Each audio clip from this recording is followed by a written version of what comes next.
turun jumpa senyap-senyap, bagi 5,000, 10,000 kepada orang semua, supaya aku bagi ini 10,000, nanti kau sokong aku. Memang saya mengakulah saya tak jagalah macam itu, kan? Kalau belakangan ini, sebahagian daripada budaya kartel yang kita dah buang tu, dia kembali dalam parti tau. Dia setiap hari akan ada berita ni, wartawan-wartawan yang ada ni kan, yang mendengar, dia mesti ada berita mengenai PKR dari sumber yang tidak mahu dinamakan. Saudara-saudari pernah tengok tak saya buat kenyataan akhbar ke hentam orang dari sumber yang tidak mahu dinamakan? Saya kalau saya nak kata, saya kata direct lah. Jadi yang mengeluarkan berita sebab orang ramai dan juga wartawan dan media, dia dalaman parti ni dia tak tahu. Dia tak tahu siapa yang sealiran dengan siapa, siapa yang gaya dengan siapa. Jadi yang duk feed keluar ini untuk membina pola nasional. Sekarang ni kita tahulah pola nasionalnya, kemuncaknya ialah Rafizi telah ditolak 100% oleh cabang-cabang dan parti. Oleh sebab itu maka dia tak perlulah bertanding ataupun yalah, saya kalau orang lain, saya rasa orang lain dah kata tak apalah, saya bercuti je lah lepas ini, dah tak bertanding lah. Tapi saya rasa geng-geng ini dia underestimate lah kan. Saya faham semua yang berlaku. Jadi sebab itu pola itu memang telah disusun untuk membina naratif bahawa saudara Rafizi ditolak oleh akar umbi. Dan kemudian adalah masuk Ramanan cerita macam itu, masuk orang ni cerita macam itu kan. Jadi akhirnya naratif akhir yang saya rasa sekarang ini sedang berjalan ialah oleh kerana saya telah tidak mendapat sokongan, maka perlulah ada calon lain untuk menjadi timbalan presiden parti.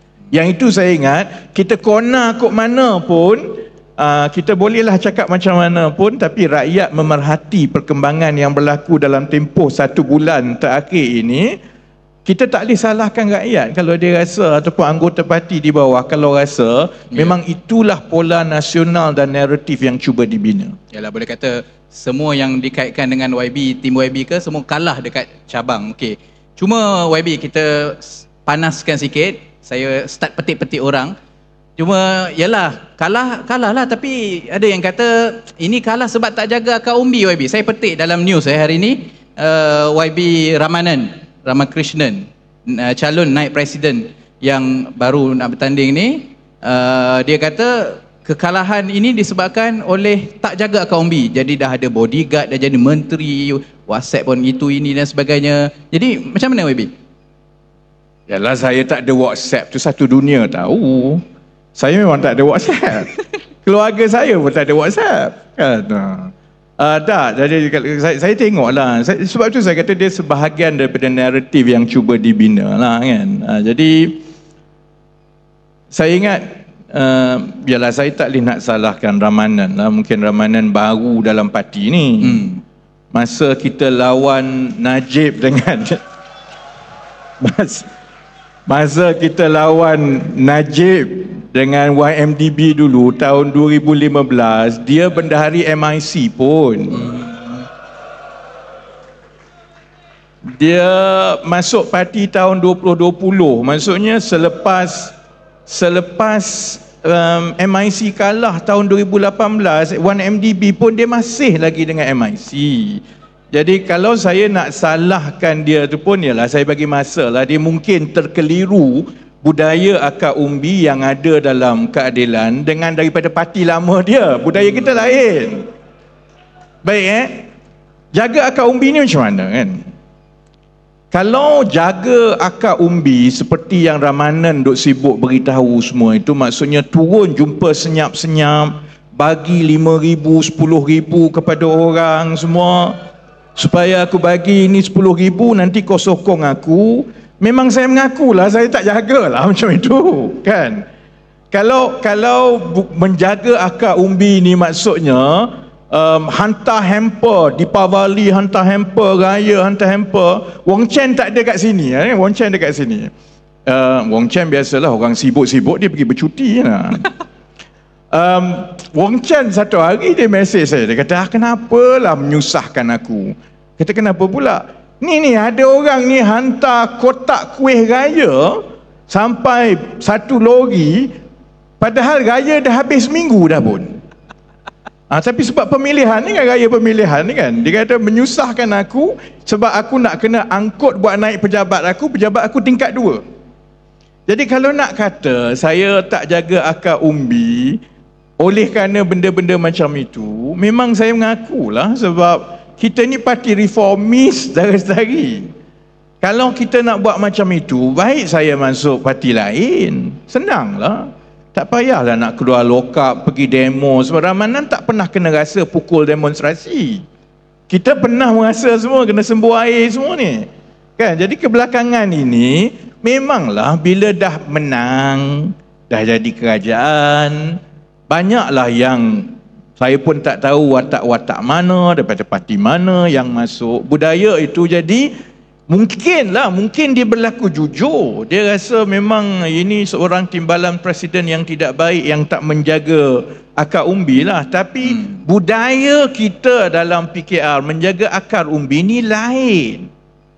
Menjaga akar umbi bermaksud kita turun ke bawah, kita kuatkan kawan-kawan kita untuk dia dihormati di kawasan parlimen dia, dan kita tak boleh nak pulurkan wang kerana kita pun tak ada duit, kan? Jadi kalau contohnya kan, saya perhatilah benda yang tak pernah berlaku dalam parti tau. Ni saya tengok adalah saya dengar pimpinan wanita yang nak bertanding, pimpinan wanita ni sampai beli tudung beratus-ratus ribu. Ni apa ke benda ni? Kita mana pernah bertanding dengan bagi tudung? Kita bertanding menguatkan cabang dengan perkara begini. Pertama, kita bawa agenda rakyat yang menggamit sokongan rakyat biasa. Jadi rakyat biasa setuju dengan cara kita, dan kita bina keyakinan mereka bahawa parti ini layak untuk memerintah kerana mereka boleh bawa keadaan yang lebih baik. Baik kerana kita lebih jujur, baik kerana rancangan ekonomi dan rancangan kita untuk rakyat itu lebih baik dan dilihat lebih berkesan, baik kerana kita ni dilihat membawa budaya politik yang lebih telus dan lebih dipercayai oleh rakyat. Itu tanggungjawab pimpinan pusat seperti saya. Tapi tak cukup untuk kita berkempen di pusat, kemudian kita kena turun di cabang-cabang untuk kita yakinkan pula. Dengan itu kita bagi ceramah, kita jumpa rakyat, kita tunjukkan pimpinan kita peringkat cabang, supaya bila masuk pilihan raya, orang ada keyakinan dan kawan kita di cabang itu menang. Yang itulah menjaga akar umbi, saudara-saudari, bukannya tabur duit. Yang itu yang saya rasa, kalau nak ikutnya rekod saya bab itu, saya tak adalah kata hebat, tapi lebih baik daripada Ramanan lah kot. Kan paling kurang kan.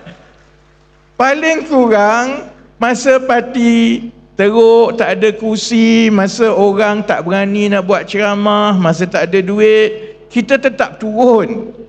Dan yang itulah yang membina setia kawan di akar umbi ni. Yang hadir ni tak ada seorang pun saya bayar.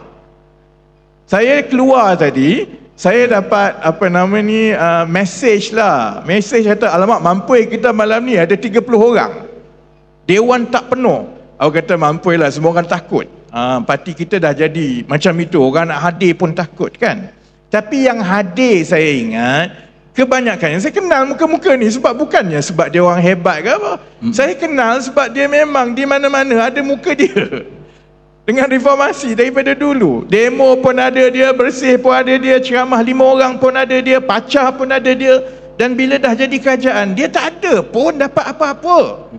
Tapi sebab daripada awal kita yakin bahawa kita sokong parti ini demi untuk kebaikan yang membawa perubahan kepada negara. Jadi bagi saya, kalau nak kalahkan saya ataupun nak suruh saya berundur ataupun kawan-kawan lain ni kerana tak bagi duit, dan jangan buat pemilihan lah, kita buat loteri. Siapa yang boleh bagi loteri lebih besar, kamulah jadi timbalan presiden ke, naik presiden ke, buat apa kami buang masa kan? Kita orang duduk diam-diam lah. Tapi kalau nak dijadikan alasan untuk mengabui mata di luar yang pimpinan ini ditolak kononnya oleh akar umbi atas alasan kerana tidak membantu akar umbi, saya ingat ini budaya yang perlu kita lawan. Saudara-saudari tahu, saya dekat sini, bila saya dah duduk atas pentas dan bercakap terbuka begini, saya rasa saudara-saudari dah tahu, saya dah tak makan saman dah. Saya bukan peduli pun menang kalah. Yang saya tahu ialah parti ini kita bina bersama lebih 25 tahun, suka duka. Dan yang jadi ancamannya ialah kalau budaya ini dibenarkan berakar tanpa disanggah, maka apalah sangat parti kita ini di mata rakyat. Dia kata kamu ni semua sama je lah. Jadi sebab itu malam ini contohnya kan, saya tahu kita buat podcast ni bukan sangat soal nak tunjuk sokongan dan sebagainya, kerana kita perlu polis lah. Lama dah polis tak datang masa saya berceramah. Ambulan kot. Ambulan kan? Ambulan. Bomba. Amba apa layu? Jadi sebenarnya, okey, dengar kat saya. Bomba ni hal pula. Ada orang terbakar ke apa kat tepi tu? Oh, dia sebab yang bakar menteri. Ya. Dah terbakar YB. Aduh. Belum berapa dah terbakar dah. Tak, jadi sebab itu, dengarlah aku, jangan dengar bomba. Jadi sebab itu, saya nak beritahu bahawa pelik lah ni kan. Sebab itu saya nak beritahu bahawa yang kita hadir dan kita dengar malam ini ialah kerana kita nak perlu selamatkan parti ini daripada budaya-budaya seperti ini. Dan kita tak payahlah kalau sebelum ini bertahun-tahun sejak jadi kerajaan kita cuba untuk ini sebab nak mengganggu siaran ke apa ni? Amba sebab apa Amba?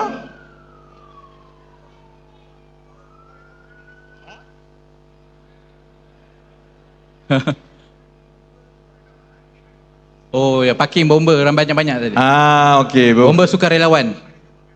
Okey. Ada kebakaran, memang ada yang terbakar tetapi bukan dalam dewan ini. Jadi sebab itu kita nak balik. Kena ganggu dengan siren pula dah. Jadi sebab itu saya ingat soal akar umbi semua ni, kalaupun saya rasa mereka boleh bagi alasan dan jawapan, tapi kita di dalam parti dan rakyat memerhati. Jadi sebab itu sangat penting untuk kita pastikan bahawa budaya-budaya seperti itu tidak berakar. Kerana kalau kita dilihat tidak ada beza dengan parti-parti yang lain, macam mana kita nak cakap menggilap idealisme reformasi? Saya duk baca yang baru-baru masuk parti ni kan, yang muda-muda ni kan, yang dalam adalah yang AMK tak AMK-nya kan. Dia tulis karangan tu kan. Aku ingat Mak Jagan ni ada dalam Bersatu je. Rupanya dalam PKR pun ada Mak Jagan juga. Punyalah panjang cerita Menah lah, cerita Wahana lah, cerita idealisme reformasinya sebenarnya. Macam mana kita nak gilap idealisme reformasi kalau kita sesama kita tahu bahawa perkara yang kita lawan berpuluh tahun itu sudah ada mula bibit-bibit, dan juga kita pun mula nampak kalau perkara ini tidak dilawan, maka parti ini akhirnya akan berakar budaya ini. Jadi kita akan ditolak oleh rakyat. Jadi nak marah dekat saya, marahlah. Kalau orang kata dia ni bercakap secara terbuka dan sebagainya, bagi saya lebih baik kita berterus terang sekarang daripada kita cuba sembunyi dan kemudian rakyat rasa bahawa ini bukan lagi parti yang saya sokong dahulu. Bila kita dihukum di pilihan raya, sesal dahulu pendapatan, sesal kemudian tidak berguna.